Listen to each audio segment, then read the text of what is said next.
everyone. Hello, lovely students. Welcome back to this video session. Hope you all are doing great in your life. My name is Ashwan, and today I have got a really exciting math lesson for you all. Want to know what's that? Then please don't skip and make sure to stay with me all in all till the end. Here we go. So for today's session, we have got this question, and we have to find the range of this functional expression. And I request you all to pause the video, read this question carefully, and try to solve it on your own. All right, now let's solve this question with me. So we have this functional expression 4 sin square x minus sin x plus 3. Let's name this functional expression as fx. So we have f of x is equals to 4 sin square x minus sin x plus 3. And this functional expression looks very similar to a quadratic expression. Many of you would be wondering why I am saying this as a quadratic expression. Well, if you substitute sine of x is equals to t, this expression will look like 4t squared minus t plus 3. Because for sine x, we have t, so we can replace sine x by t. So we have 4t squared minus t plus 3. Okay, so this is a quadratic expression. Now, whenever we come across a quadratic expression, and for finding the range of a quadratic expression, it is advisable to use a special method. Can you guess what's that? Many of you might have got the answer. Yes, absolutely right. That's the square completion process that we're going to use for finding the range of a quadratic expression. Okay, so we'll make this quadratic expression a perfect square. Many of you might be knowing what's a perfect square. In maths, most of the times we come across situations like we have, let's say, a squared plus b squared plus 2ab. So when we come across a squared plus b squared plus 2ab, so we can write it as a plus b whole square. But most of the times, the expressions that we come across are not very simple. Okay, so this is the very simple expression. In place of a square, b square and 2ab, if it were p square, q square, 2pq, then also you could have written p plus q whole square. Okay.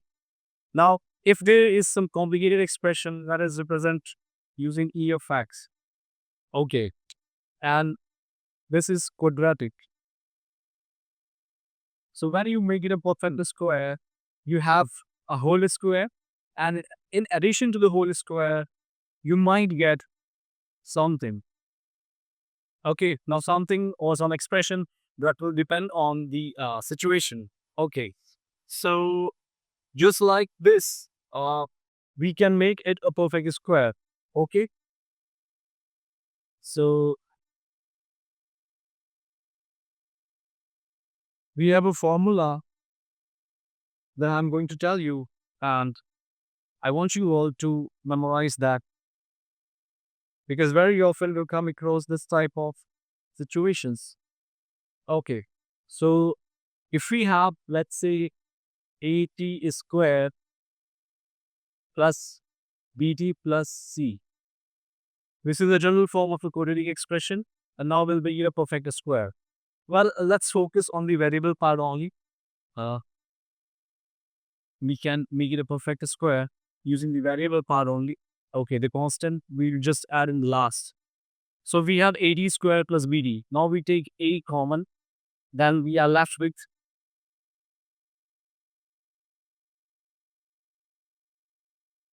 t square plus b by a, and b by a, and we have t. Now to b by a, we multiply it by half. You get b by 2a, and b square b by 2a as well.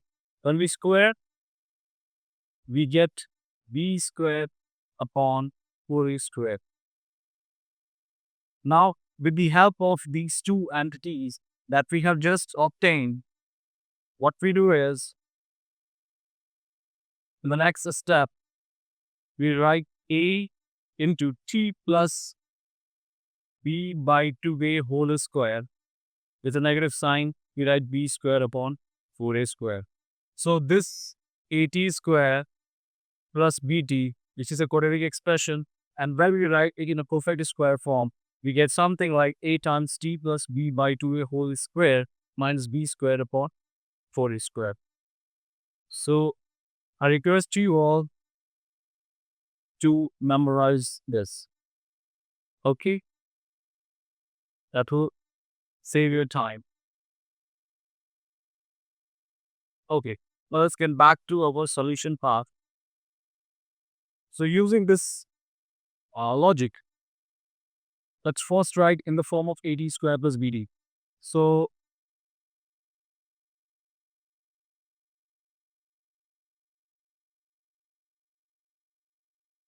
we have 4e square and negative t, we can write negative 1 into t plus t. Now this is the value of a and this is the value of b. So when we had at square plus bt, using the formula that we have just studied, we can write a times, which is 4t plus b by 2a. b is negative 1 and 2a, k is 4, whole square minus b square upon 4 into a square is 4 square. Okay, and so we have 4 and this will be a t with a negative 1 upon 8 whole square minus 1 upon 64. Now we back substitute the value of t that we have taken for sine x. So in place of t, we then write sine of x. We have negative 1 by 8 square minus 1 by 64. And this is our fx. So friends, the original expression of fx that is given to us as 4 sine square x minus sine x plus t, using the square completion process, we have written it in a perfect square form, and it looks like 4 times sine x minus 1 by 8 whole squared minus 1 by 64. And now we'll find the range for this function expression. Okay. So we'll start. Now this function expression looks a little bit complicated and scary, but don't worry, don't fear, we will find it. So we'll start with the very basic trigonometric function sine x. We know the range of sine x is to close negative 1 to close positive 1. Okay. Now the range of sine of x is close negative 1 to close positive 1. And when we add a negative 1 by 8, so this basic trigonometric function gets modified, and the new range of this modified function expression will be, okay, for that we'll have to add negative 1 by 8 to the left hand boundary point and to the right hand boundary point as well. So this comes out to be negative 9 by 8 to 7 by 8. I request to all the new students who are watching this video session for the first time to please watch my previous videos where I have discussed in detail about how to find the range of a modified functional expression where I'm given a basic functional expression is there. Okay, so let's proceed here. So we have psi x minus 1 by 8. Okay.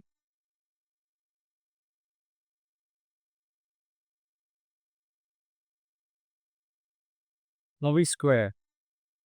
Sine of x minus 1 by 8 we square. So when we square all the elements present in the range of sine of x minus 1 by 8.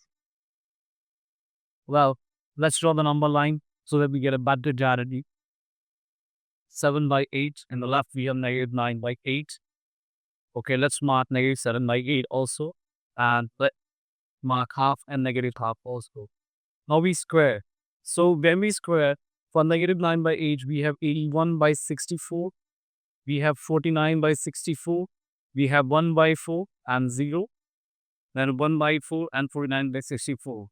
So you observe that for all the numbers from negative 7 by 8 to 0, from negative 7 by 8 to 0. Okay. And from 0 to 7 by 8. When you square those numbers, they will start repeating. Okay. So I'm talking about this portion. So this will be same for all the numbers from negative 7 by 8 to 0 and from 0 to 7 by 8. Okay. So when we write the range of sine of x minus 1 by 8 whole square after squaring, it's better to take this portion from 0 to 81 by 64. So the range will be 0 to 81 by 64. Okay. Now,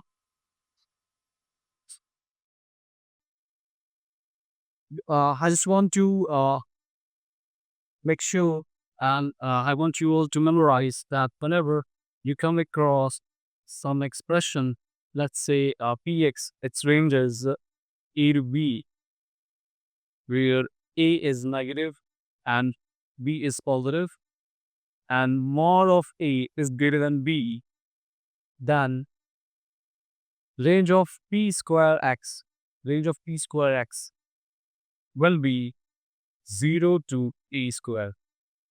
No, this situation, I'm talking about the same situation. You can see here, this is your A and this is your B, right? This is your, okay, let's represent it using capital A, capital B, because small a and B, we have already used the symbols in the previous steps so that you may not get confused. So A and B. So you can see here, mod A is greater than B. That's why the range we have written as 0 to b square. It's a thumb rule. Okay. So whenever you come across this type of situation, you can directly use this logic. Okay, let's move forward. And now we have to multiply it by 4. Okay. So we further modify the functional expression by multiplying it by 4. So we multiply it by 4. Okay, we multiply it by 4, and let's represent sin x using symbol s. So we have 4 times s minus 1 by 8 whole square. Okay, and we multiply 4 to the expression. So in the range, we multiply 4 to the left hand boundary point. So 0 into 4 will be 0. And 81 into 4 is 324 about 64. Okay. Then further, we need to add negative 1 by 64. You can see, okay. So the last step, we add negative 1 by 64. So 4 times s minus 1 by 8 whole square, negative 1 by 64. So we add negative 1 by 64 to 0, and we add negative 1 by 64. So we get 323 upon 64. Okay. So this is our fx. So finally, we have got our fx, which comes out to be negative 1 by 64 to 323 upon 64, and we did it. So this is the range of the given function expression fx. That's all. So this was all about today's session, and I did my best to make you all feel comfortable and happy. If you like my video, then please share it to your friends and loved ones, and make sure you subscribe my channel. Hit the bell icon to get the notification of my next upcoming video. See you all, my lovely friends, in my next upcoming videos. It's more exciting, lots of questions till then. Bye bye. Stay safe and have a nice day.